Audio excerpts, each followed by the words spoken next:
প্রিয় দর্শক, আসসালামু আলাইকুম। মানসিক রোগের প্রধান লক্ষণগুলোর মধ্যে রয়েছে হ্যালোসিনেশন, যা নেই তা দেখা বা শোনা, ওষুধ খেতে অস্বীকৃতি, আচরণে হঠাৎ অস্থিরতা, ভাঙচুর ও নিয়ন্ত্রণহীনতা। অনেক মানসিক রোগী নিজের অসুস্থতা বুঝতে পারে না, এ কারণেই তারা চিকিৎসা নিতে চান না এবং পরিবার চরম সংকটে পড়ে।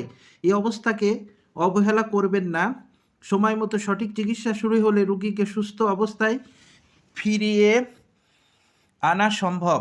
আমি একজন মানসিক রোগের চিকিৎসক। দীর্ঘদিন ধরে মানসিক রোগীদের চিকিৎসা করে আসছি এবং বহু রোগীকে সুস্থ জীবনে ফিরিয়ে এনেছি।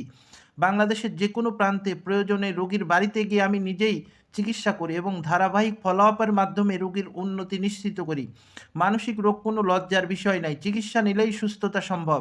আপনার পরিবার বা পরিচিত কারোর মধ্যে হ্যালোসিনেশন, ওষুধে অনীহা বা অস্বাভাবিক আচরণ দেখা গেলে তাহলে এটাই সিজোফ্রেনিয়া রোগ। এখনই আমার সঙ্গে যোগাযোগ করুন। সঠিক সময়ে নেওয়া সিদ্ধান্ত একটি জীবন বাঁচাতে পারে।